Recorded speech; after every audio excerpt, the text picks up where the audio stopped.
What's going on, people? Ryan Williams MC here with your match reaction. Arsenal 2, Crystal Palace 2. Let's just get into it. Guys, if you're new to the channel, please make sure you like, share, and subscribe. Road to 200 subscribers. Let's make it happen. So, let's just get into it, of course. I am absolutely fuming because, to me, that's a game we needed to win. We really needed to win that because Aston Villa, regardless of their result the other day, we really needed to take advantage of that because, yes, we would have been ninth if we'd have won that game. But if we went in, taking on Villa, which this coming Friday, with some momentum, who knows? Who knows? With the way the table is starting to slowly shore up, and it's still early, we could have looked like we can possibly be in a fight for European places. But with the performance today, it just kind of shows we still lack certain areas in the pitch, and I'm going to get into that near the end of the video. But let's just get into the game. Mikel Arteta, with his idea with Xhaka being out, having Odegaard and Smith Rowe in the middle with Thomas Partey, Pepe coming back into the side, Bukayo Saka on with there, Aubameyang up top, and the back five being the back five. We started off, I think, very well. Quick passing. I thought we was doing actually very well at first. Smith Rowe looked very lively. Odegaard looked off the pace. I'm going to come to that when we talk about the players. Partey looked pretty decent, looked pretty sharp at first here. And yeah, I mean, Pepe really tried to do something. I see him taking on defenders. I actually saw Pepe getting back as well, which actually impressed me. But let's talk about the goal. The goal itself, I think it was a good pass move. Pepe going for the shot, and of course the goalkeeper parries it, and Aubameyang, the poacher that he is, literally just gets the end of it and literally makes it 1-0 to Arsenal. And since then, we kind of just, tried to grow into the game, and then we kind of just dipped. We dipped. And for me, that was really scary because Crystal Palace, I think for them, they looked very good. The way they were organized, the way they were structured. Personally, their final ball was just poor. We were snuffing them out quite easily. You could tell they definitely missed Wilfred Zaha in this game because he is a troublemaker, especially when we play against him. And let's face it, the record coming into this game from Crystal Palace was not good. Palace picking up, 5 points from 3? 2 draws and a win in the last couple of years. It wasn't good. We had to really step it up today. And then, like I was saying, Palace growing into the game. And as it got closer to the 35-minute mark, Arsenal I don't know, we just fell off a cliff. We looked like we were tired and leggy a little bit. And we just lacked creativity once again. And yet we got the likes of Odegaard and Smith Rowe in that team. It just wasn't good enough. And, Palace again applying pressure. And, literally in dying seconds of the first half. Oh, before we even get there, apologies. Saka taking a real tough challenge from MacArthur. He did another challenge earlier, MacArthur, which I thought was kind of lucky to still be playing. But, of course, we didn't win that free kick because I think it was Aubameyang decided to play on.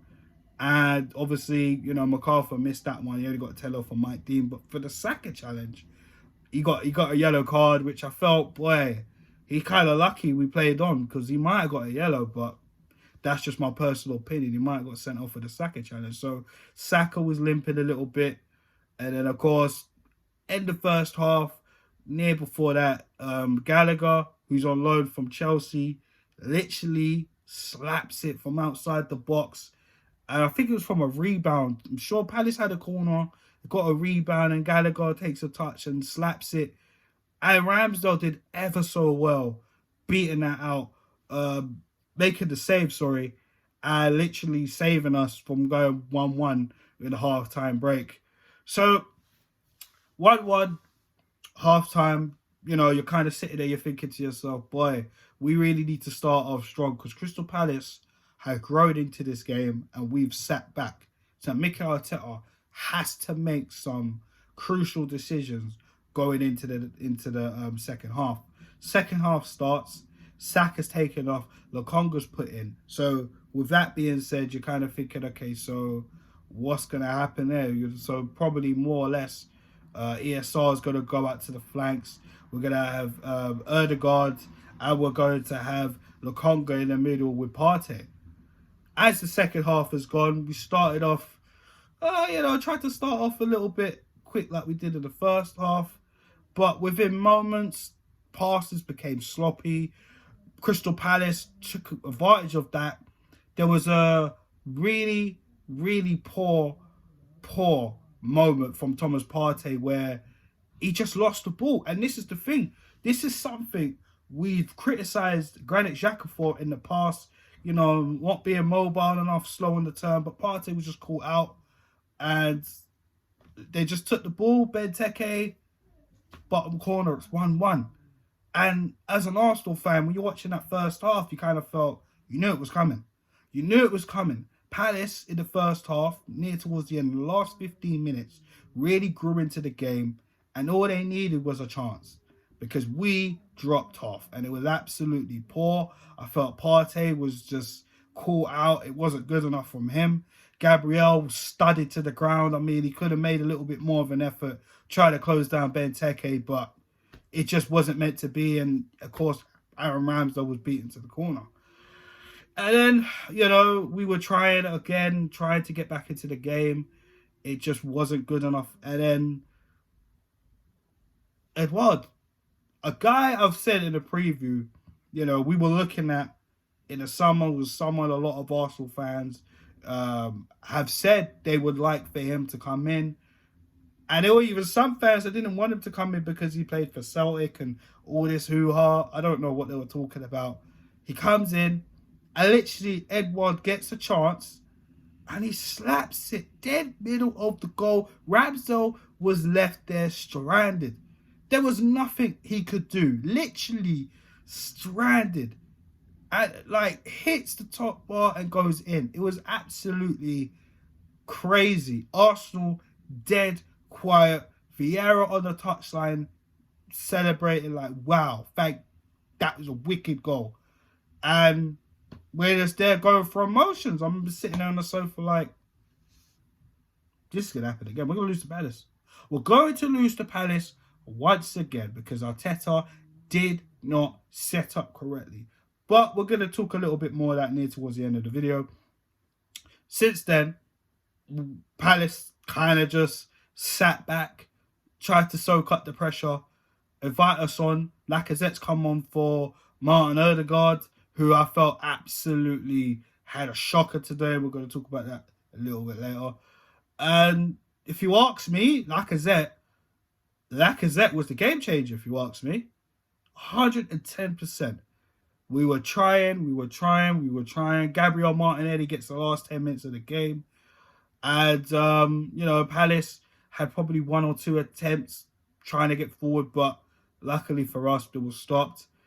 And literally, we were trying. And last minute of the dying seconds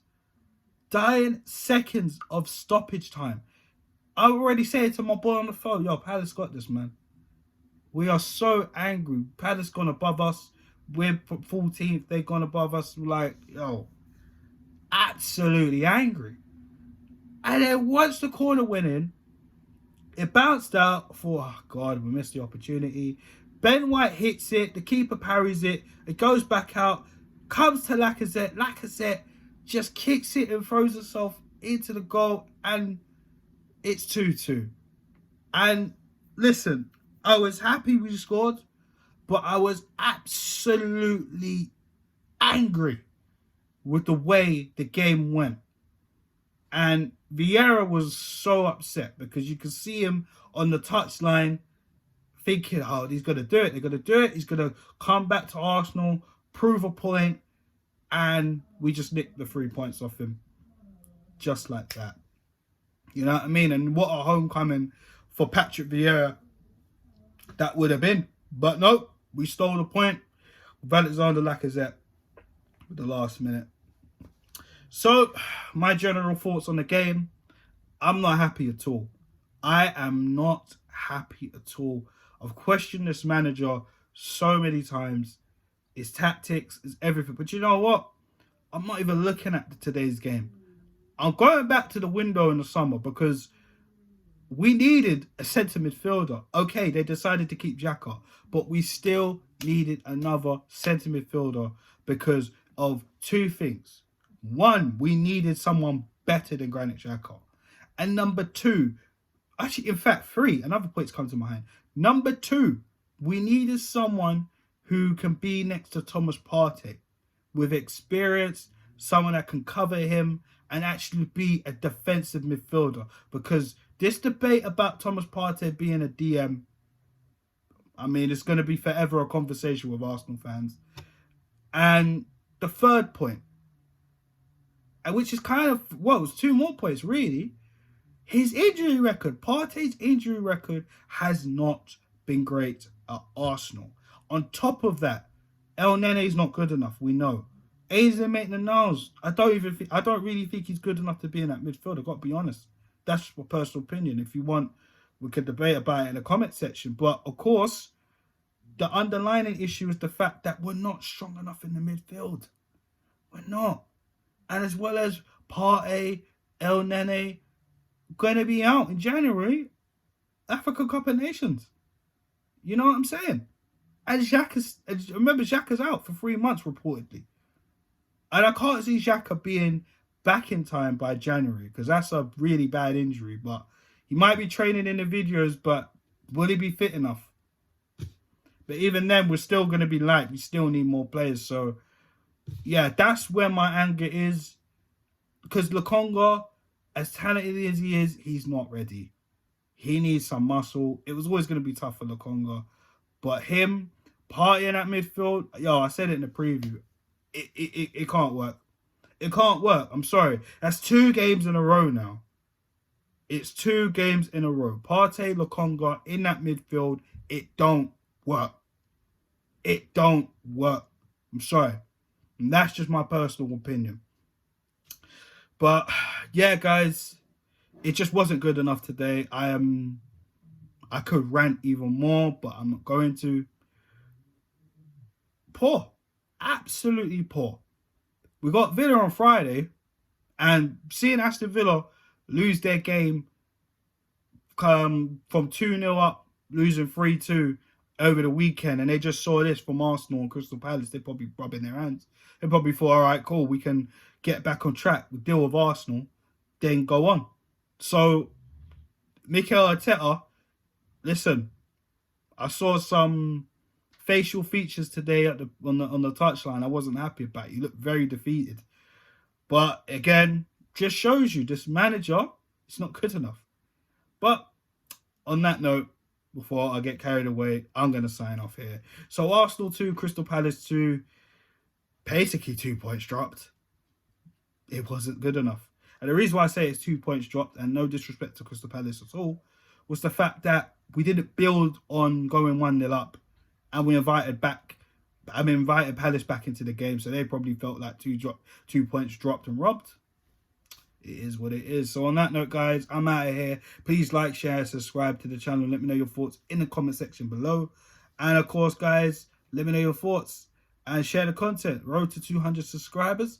Let's make it happen. So on that note, guys, have a good evening. Peace out.